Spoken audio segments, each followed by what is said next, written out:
السلام علیکم۔ آج بات کریں گے تحریک انصاف کو عوامی سطح پر چاہے کتنی ہی مقبولیت حاصل ہو، موجودہ سیاسی حالات میں اس کی عملی افادیت پر سنجیدہ سوالات اٹھ رہے ہیں۔ یہ ایک تلخ مگر قابل غور حقیقت ہے کہ عمران خان کی گرفتاری کے بعد پارٹی کا تنظیمی اور سیاسی ڈھانچہ شدید کمزور دکھائی دیتا ہے۔ بلا شبہ عمران خان اب بھی اس جماعت کی اصل اور واحد قوت ہیں، لیکن ان کی عدم موجودگی میں پارٹی قیادت کی مؤثر حیثیت تقریباً ختم نہ ہونے کے برابر ہے، ختم ہو چکی ہے۔ چاہے بیرسٹر گوہر خان ہوں، سیکرٹری جنرل سلمان اکرم راجہ ہوں یا خیبر پختونخوا کی قیادت ہو، ان میں سے کوئی بھی ایسا نظر نہیں آتا جس کے پاس نہ صرف فیصلہ سازی کا اختیار ہو بلکہ وہ کارکنان اور ووٹرز پر اثر انداز ہونے کی صلاحیت بھی رکھتا ہو۔ اگر یہ کہا جائے کہ ان میں سے کسی کو بھی با اختیار اور بااثر بننے کی اجازت ہی نہیں تو شاید یہ غلط نہ ہوگا۔ اب تو صورتحال یہاں تک پہنچ چکی ہے کہ پارٹی کے اپنے کارکن اور سوشل میڈیا ایکٹیوسٹ ہی اپنے رہنماؤں کو نشانہ بناتے دکھائی دیتے ہیں۔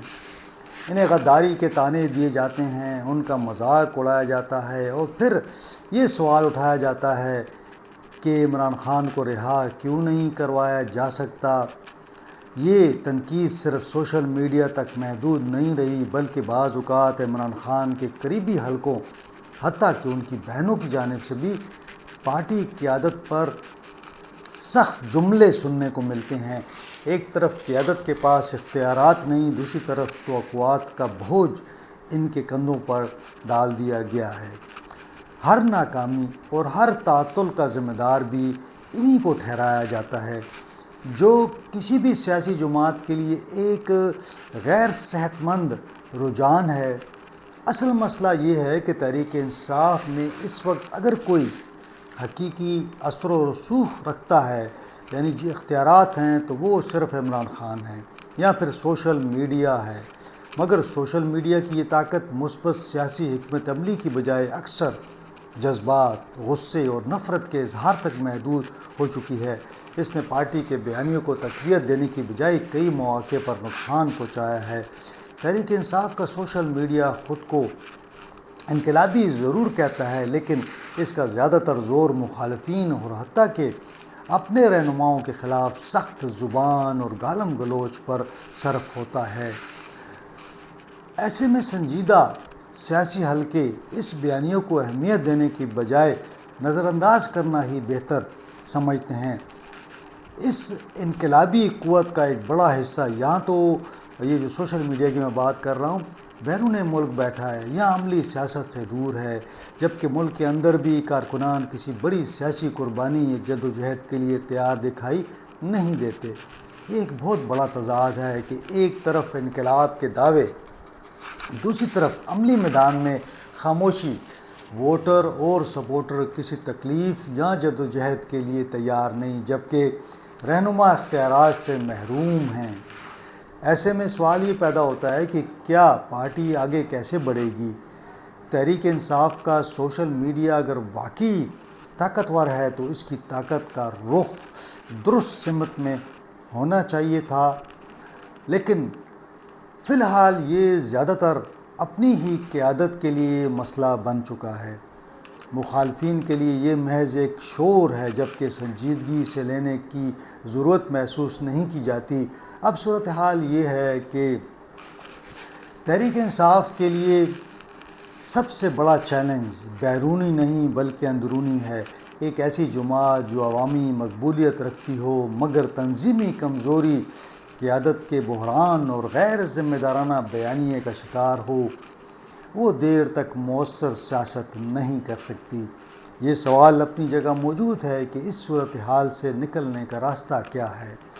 کیا پارٹی اپنی صفوں میں نظم و ضبط، سنجیدگی اور عملی حکمت عملی پیدا کر پائے گی، یا پھر یہ اندرونی انتشار ہی اس کی سب سے بڑی کمزوری بن کر اسے مزید غیر مؤثر کرتا جائے گا؟ فی الحال اس سوال کا واضح جواب دینا مشکل ہے، لیکن اتنا ضرور کہا جا سکتا ہے کہ اگر تحریک انصاف نے اپنے اندرونی تضادات پر قابو نہ پایا تو اس کی عوامی مقبولیت بھی اسے سیاسی طور پر مؤثر بنانے کے لیے کافی نہیں ہوگی۔ تحریک انصاف کو اب اس حالت سے کون بچائے گا؟ اس کا جواب کم از کم میرے پاس تو نہیں ہے، یقیناً پارٹی کے پاس بھی نہیں ہے، اور یہ اب دیکھنا یہ ہے کہ کیا اس سے کیا مطلب پارٹی جو ہے وہ کیا کرتی ہے آنے والے دنوں میں، کیونکہ پارٹی جو ہے دو حصوں میں بٹی ہوئی ہے۔ ایک حصہ وہ ہے جو حکومت میں ہے، یعنی سہیل آفریدی اینڈ کمپنی۔ ایک حصہ ہے جو پارٹی سے باہر ہے، پارٹی میں ہے لیکن حکومت سے باہر ہے۔ پھر حکومت سے باہر دو لوگ ہیں، کچھ لوگ پاکستان میں ہیں، کچھ لوگ بیرون ملک ہیں۔ وہ جو سوشل میڈیا ہے وہ میں نے بتا دیا کہ وہ کتنا پاورفل ہے اس پارٹی کے اندر، یعنی وہ تمام فیصلوں پہ اثر انداز ہوتا ہے، جس کا جو بھی آپ کہیں وہ فیصلے وہی کرواتے ہیں۔ پھر دوسری جانب میں کہتا ہوں کہ جو لوگ حکومت میں ہیں وہ کمپرومائز ہیں، وہ اگر کوئی قدم اٹھاتے ہیں تو انہیں پتہ ہے کہ ان کی نااہلی، ان کی گرفتاری، ان کی پارٹی میں پوزیشن جو ہے اب وہ یا تو حکومت چلائیں یا پارٹی کے لوگوں کو مطمئن کریں۔ جو لوگ حکومت سے باہر ہیں اور پاکستان سے باہر ہیں وہ بڑے انقلابی ہیں، وہ کہتے ہیں کہ انقلاب آ جائے۔ اب انقلاب کے لیے لاکھوں لوگ چاہیے، انقلاب کیسے آئے گا؟ جب لاکھوں لوگ نہیں ہوں گے تو انقلاب تو کوئی بھی نہیں لا سکتا۔ یہاں پہ سہیل آفریدی اور ان کے دیگر جو کمپنی ہے وہ کہتی ہے کہ کوئی انقلاب میں لاکھوں لوگ خود بخود آ جائیں تو ہم ان کو لیڈ کر لیں۔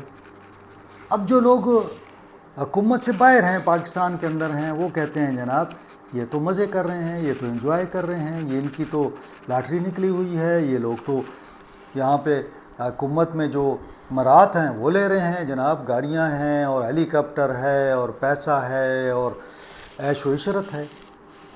ایسی صورتحال میں جہاں پہ پارٹی کی قیادت ہی کسی کے پاس نہیں ہے، کسی کے پاس فیصلہ کرنے کی قوت ہی نہیں ہے، اب ہر بندہ عمران خان صاحب کو دیکھتا ہے۔ اسٹیبلشمنٹ کو پتہ ہے کہ عمران خان صاحب پر پابندی لگانی ہے، کیونکہ فیصلہ سازی کا اختیار تو ان کے پاس ہے۔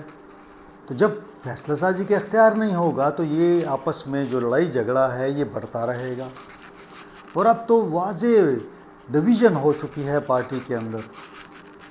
ہر بندہ یہ سمجھتا ہے کہ دوسرا جو ہے وہ کھانے پینے پہ لگا ہوا ہے، وہ تباہی کر رہا ہے، وہ اس نے لوٹ مار مچا رکھی ہے، اور جو بھی حکومت میں آتا ہے وہ سمجھتا ہے کہ میرے پاس ٹائم کم ہے، مجھے جلدی جلدی کچھ سمیٹنا ہے اور مجھے پتہ نہیں کب میرا پروانہ آ جائے۔ تو یہ حالات ہیں تحریک انصاف کے۔ ایسے حالات میں کہ جب یہ حکومت بھی نہیں چلا سکتے، نہ پارٹی چل رہی ہے نہ حکومت چل رہی ہے، بس اسٹریٹ موومنٹ چل رہی ہے، اور اس اسٹریٹ موومنٹ میں یہ جسٹ آپ اسے کہیں کہ تقریریں اور تقریریں، جلسے جلسے جلسے۔ جب یہ انقلاب کے لیے نکلتے ہیں تو ڈنڈے کھاتے ہیں، کیونکہ انقلاب کے لیے تو لاکھوں لوگ چاہیے۔ جب آپ 2-4 ہزار بندے لے جائیں گے تو آپ کو مار پڑے گی۔ اب یہ چیز وہ جو انقلابی ٹیم ہے وہ یہ نہیں سمجھ رہی کہ بھئی ورکر تو تھوڑے سے ہیں، وہ باقی پکڑے جائیں گے، جیل چلے جائیں گے، تو کریں کیا؟ اب کوئی ان کے پاس راستہ نہیں ہے۔ میں بار بار کہتا ہوں دو راستے ہیں۔ ایک راستہ ہے انقلاب کا، لاکھوں لوگ نکل آئیں، پاکستان میں تبدیلی آ جائے گی۔ دوسرا راستہ مذاکرات اور مذاکرات۔ بات کریں گے، آپ اپنا رویہ نرم کریں گے اور کچھ ریلیف جو ہے عدالتوں سے آپ لیں گے، اس میں وقت لگے گا، 1 سال 2 سال 4 سال 5 سال لگتے ہیں آپ کو ریلیف لینے میں، کیونکہ آپ نے ایسے اقدامات اٹھا لیے جو کہ آپ اس کو ڈیفینڈ ہی نہیں کر پا رہے آج تک، اور آگے بھی جب آپ احتجاج کریں گے تو ہو سکتا ہے کچھ اور کہانی بن جائے۔ جو کیسز چل رہے تھے وہ سارے کیسز جو تھے 9 مئی کے کچھ آپ نے ختم کیے، باقی آپ کو آئینی عدالت نے روک دیا۔ باقی جو کیسز ہیں سہیل افریدی صاحب والے دیگر، اس کے بارے میں پہلے بھی کہہ چکا ہوں کہ پنجاب اور اسلام آباد شفٹ ہونے والے ہیں، تیاری پکڑیں۔ آپ ایک پیشی کی مار ہیں، ایک پیشی ہوگی اور جناب آپ جو ہیں وہ کنوکٹ ہو جائیں گے۔ تیاریاں مکمل ہیں، آپ نے 19-20 کیا، اسی لیے تو آپ ڈر رہے ہیں، آپ خوف زدہ ہیں، نہ آپ احتجاج کر پا رہے ہیں۔ چلیں تھوڑا بہت احتجاج آپ کر لیں، آپ وہ بھی نہیں کر پا رہے، آپ کو پتہ ہے کہ آپ بہت جلد فارغ ہو جائیں گے۔ تو یہ ہے جناب صورتحال سیاست کی اور تحریک انصاف کی۔ آپ سے وہی ریکویسٹ ہے کہ اپنے دوستوں کے ساتھ بھی شیئر کریں اور ساتھ میں جو بیل آئیکن ہے اس کو بھی پریس کریں تاکہ آپ کو نیا ویلاگ مجھے اجازت دیں۔ اپنا خیال رکھیں، اپنے اہل خانہ کا خیال رکھیں۔ اللہ حافظ۔